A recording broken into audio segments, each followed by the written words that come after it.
Hello, everyone, and welcome to the English Podcast Classroom. I'm Mia, and I'm so excited to be here with you today. And I'm Henry. Hi, Mia. Hi, everyone listening. We're really happy you decided to join us today.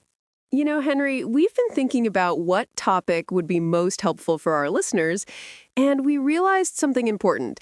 Before you can have amazing conversations in English, before you can make friends or do well in a job interview, there's one skill you absolutely need to master first.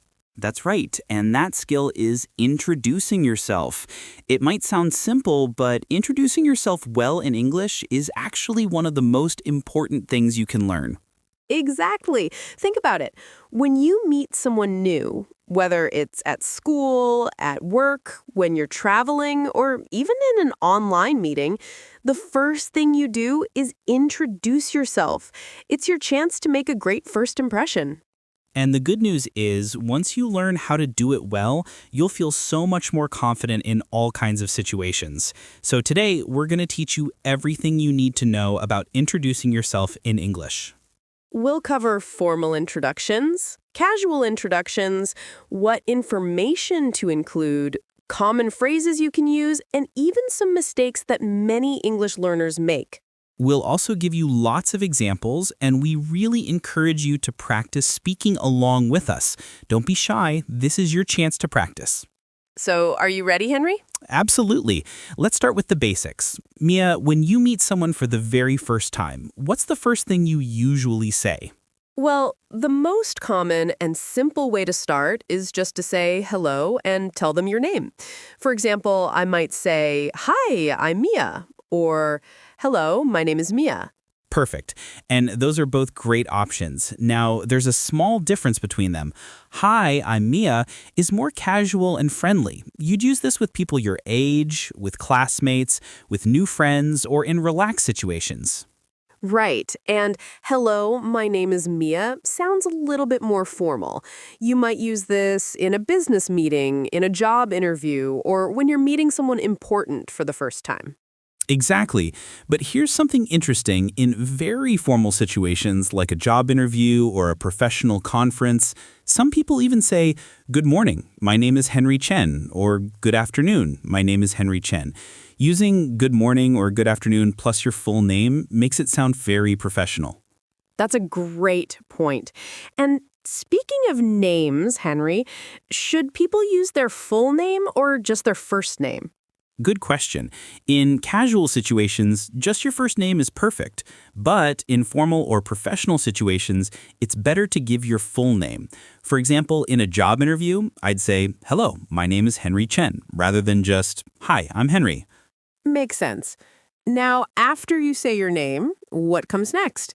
Well, usually people follow up with "nice to meet you" or "pleased to meet you." Yes, these phrases are really important. Nice to meet you is more common and can be used in almost any situation. It's friendly and natural. And "pleased to meet you" is a bit more formal. You might hear this at business events or professional networking situations. Right. And here's a little tip. After someone says nice to meet you to you, you should respond with nice to meet you too, or just you too. Don't say me too because that doesn't make sense in this context. Oh, that's such a common mistake. I've heard so many learners say "me too" when someone says "nice to meet you." But you're right, Henry. The correct response is "nice to meet you too" or just "you too." Exactly. So let's practice a quick example. Mia, I'll start. "Hello, my name is Henry. Nice to meet you." Hi, Henry. I'm Mia. Nice to meet you too. See how natural that sounds? Perfect. Now let's move on to the next part of introducing yourself. After you've said your name, you usually share some basic information about yourself. The most common thing to mention is where you're from. Yes, people are always curious about where you come from. The most common way to say this is "I'm from," and then your country or city. For example, "I'm from Japan," or "I'm from Tokyo." And in casual conversation, we usually say "I'm from" rather than "I come from." Both are correct, but "I'm from" sounds more natural in everyday English. That's right. Now, if you want to be more specific, you can mention both your city and your country. For example, I'm from Seoul, South Korea, or I'm from Barcelona, Spain. Great examples. And if you're currently living in a different place from where you were born, you can explain that too.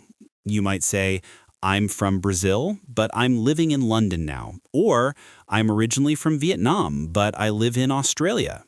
Oh, I love that word originally. It's so useful. I'm originally from means that's where you were born or where you grew up, but you might not be living there anymore.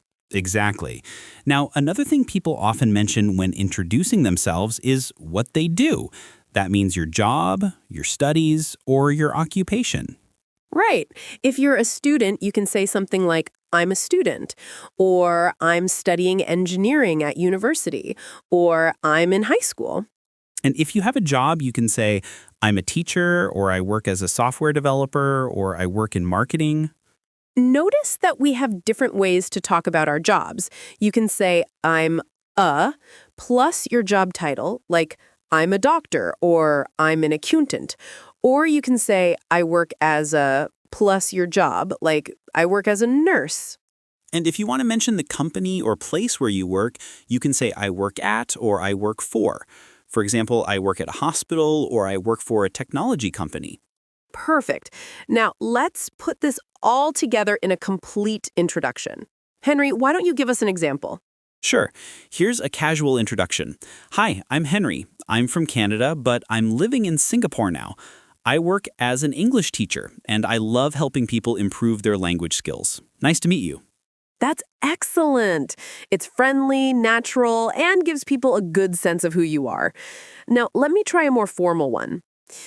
Good morning. My name is Mia Robinson. I'm originally from the United States, and I'm currently based in London. I work in education, specifically in language teaching and curriculum development. It's a pleasure to meet you. Perfect. You can really hear the difference between casual and formal, can't you? The casual one uses contractions like I'm and shorter sentences. The formal one uses full forms like I am sometimes and more sophisticated vocabulary. Absolutely. Now, Henry, we've covered the basics, but what if someone wants to share a bit more about themselves? What other information can they include? Great question.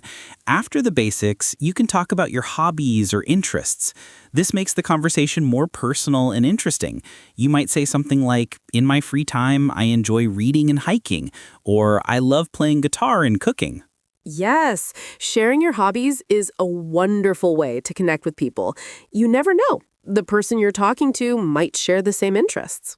Exactly.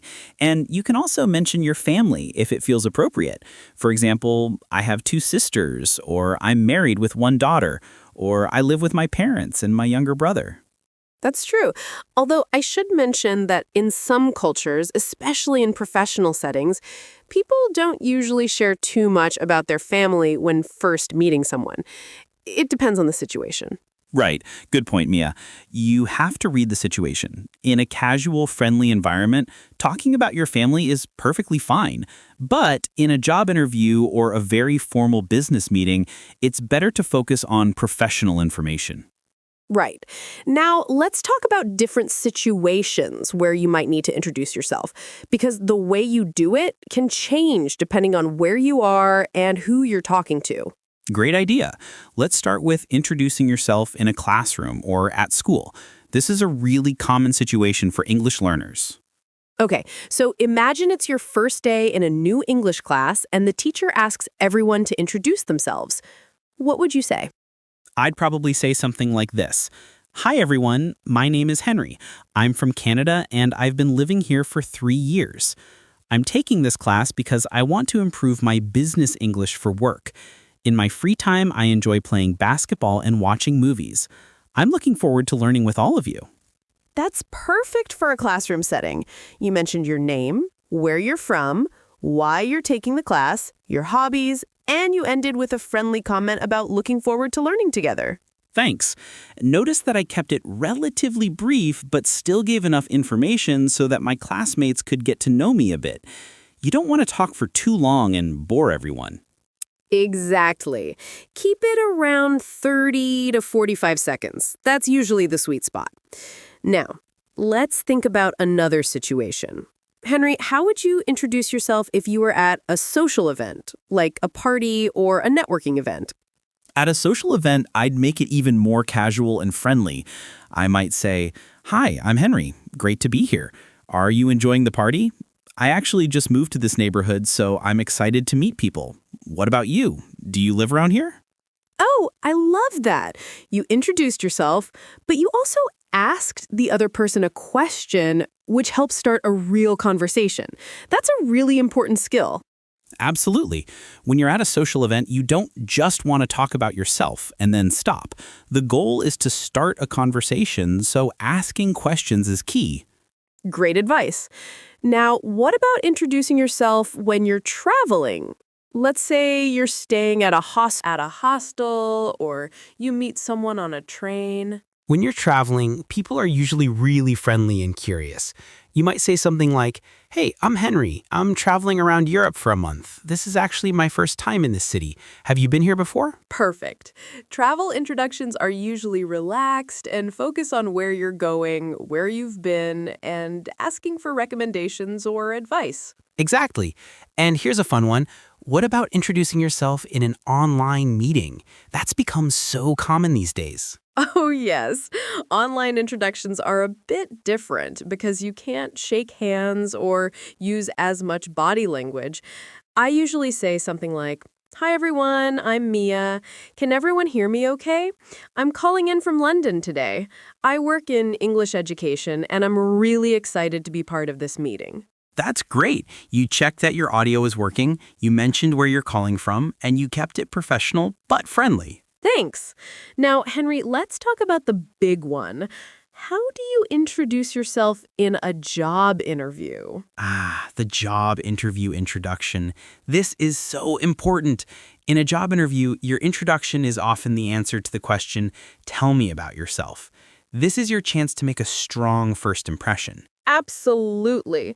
So, what should you include? In a job interview, I'd say something like this. "Good morning, my name is Henry Chen. Thank you for inviting me today. I have 5 years of experience in teaching and curriculum development.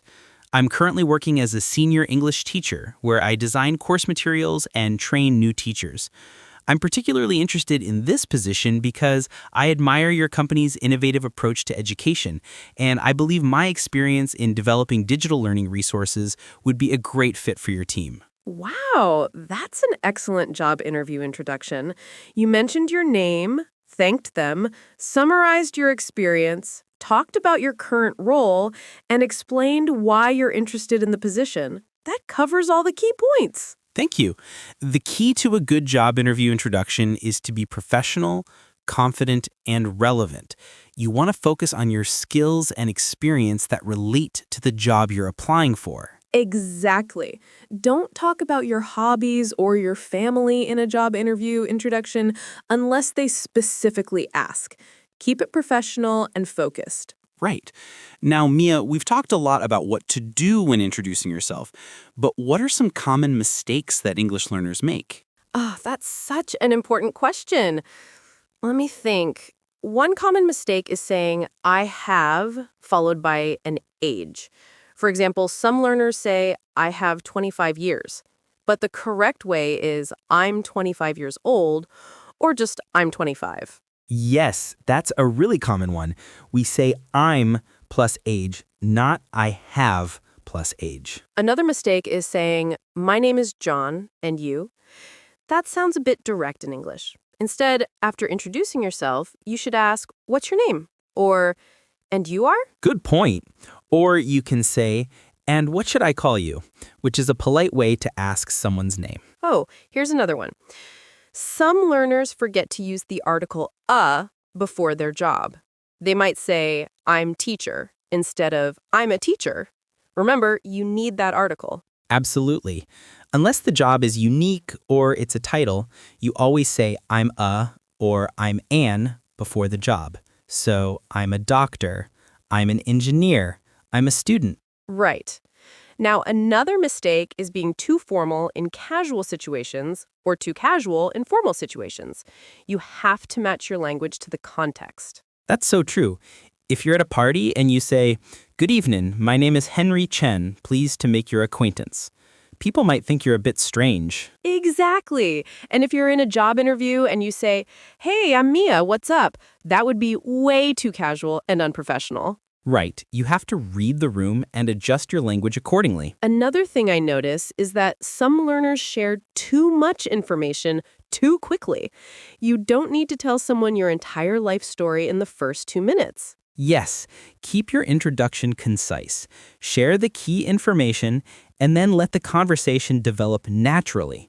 You can share more details as you get to know the person. Exactly. Quality over quantity.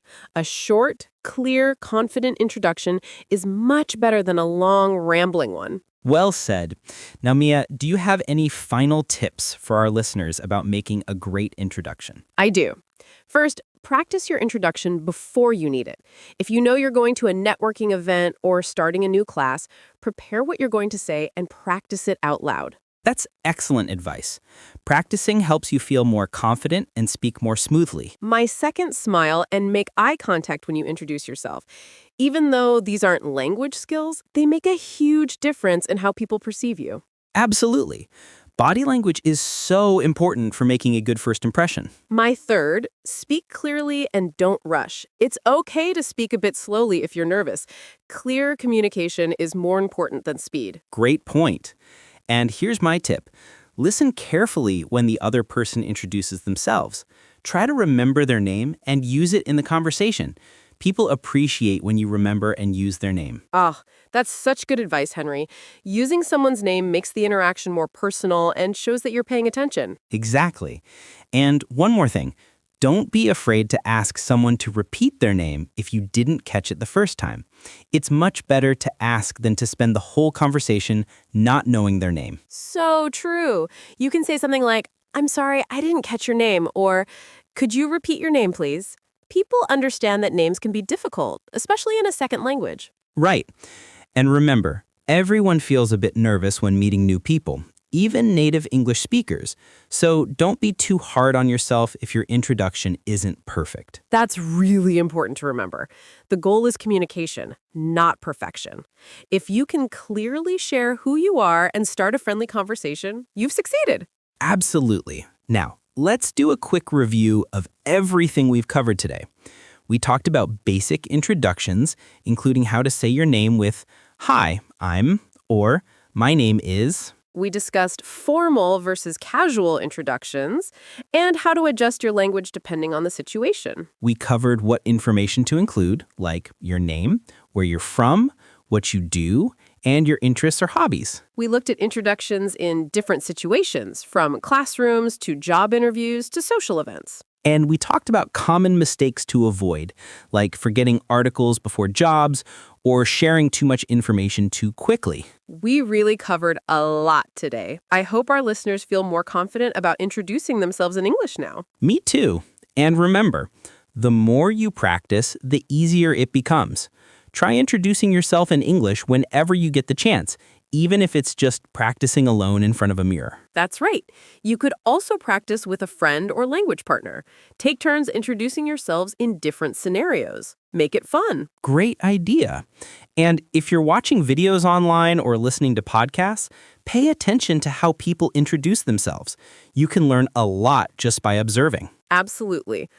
Well, Henry, I think it's time to wrap up today's episode. But before we go, I want to say thank you to everyone who listened today. Yes, thank you so much for joining us on the English Podcast Classroom. We really appreciate you spending this time with us to improve your English. If you enjoyed this episode, please consider subscribing to our channel. We have many more topics planned that will help you speak English more confidently and naturally. And if you have any topics you'd like us to cover in future episodes, we'd love to hear from you. Learning English is a journey, and we're here to help you every step of the way. That's right. We're so excited to be part of your English learning adventure. Remember, every conversation starts with a good introduction, so practice what you learned today. And don't forget, making mistakes is part of learning. Every time you introduce yourself in English, you're getting better at it. Well said, Henry. Okay, everyone, that's all for today. Thank you again for listening to the English Podcast Classroom. Take care, keep practicing, and we'll see you in the next episode. Goodbye. Goodbye, everyone. Happy learning.